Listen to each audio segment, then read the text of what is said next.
The unrest in Ukraine obviously is hitting closer to home than many of us realize. Oil is already up over $100 a barrel, and experts predict the conflict will keep prices high as the stock market opens this morning. Investors are bracing after a roller coaster last week. Meanwhile, boycotts of Russian-branded alcohol are also underway at stores and bars. Russian nuclear forces are on high alert after a push from President Putin. As we mentioned, Ukraine and Russia, they haven't been meeting, but Putin's armed forces are closing in around Ukraine's capital. Our DC correspondent, Bofta Yimam, joins us live now. First of all, good morning, Bofta. Putin is attributing the nuclear alert move to aggressive statements from the West. What's he referring to? Right, Mike. And, we've been talking about the economic sanctions for the past week or two. And just over the weekend, we know that the West has announced further sanctions, really hitting the SWIFT payment system, which is extremely important that they are doing that with some Russian banks, essentially cutting them off from the SWIFT payment system. And the reason being is because it connects thousands of financial institutions. So SWIFT is key to international cross-border trade, which the Russian economy is dependent on. They also announced restricting Russia's use of its massive foreign currency reserves. So this unprecedented move led to Russians lining up at banks this morning and ATMs, bracing for prices to be skyrocketing when it comes to imported goods, which many of them lean on. Foreign travel will become more expensive. Russian factories may close due to lower demand. And as far as Putin's claim about aggressive statements from the West leading to this nuclear alert order, the White House called it an example of manufacturing threats that don't exist. And we know that Putin, Mike, has a way of, saying things, actions don't match, and he tends to use things as a shadow cover.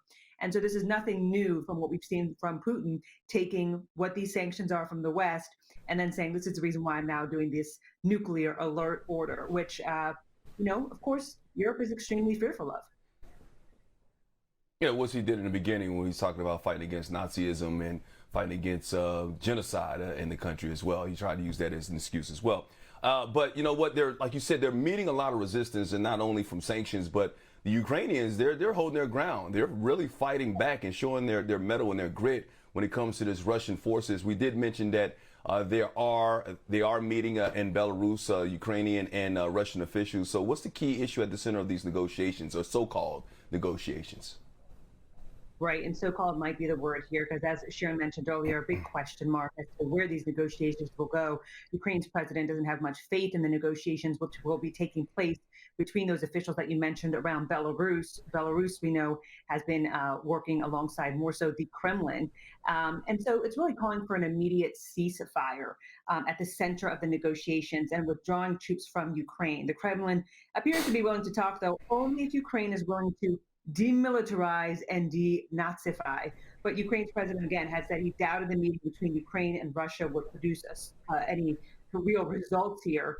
And meanwhile, it's important to note, too, that more than 500,000 Ukrainians have left their homeland. A few hundred people have been injured since last week, along with a couple hundred that we know have also died. I think the latest is 300. And again, this is a fluid situation, so the numbers are coming out. We're looking out for those updates, Mike, truly hour by hour because of this very fluid situation.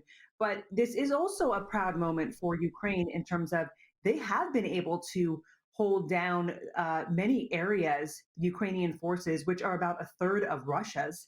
And so this has caught Russia, it seems, a bit by surprise. Ukraine's forces had held it down. And again, they are not as equipped. So, it is a sense of pride, and I think a moment where many Ukrainians are looking also at the global response on Twitter, how these Western allies are stepping up and at least trying with the economic sanctions. Yeah, never underestimate how hard a lot of these men are staying behind while their family leaves and flees the country there. So they're really fighting for their country right now.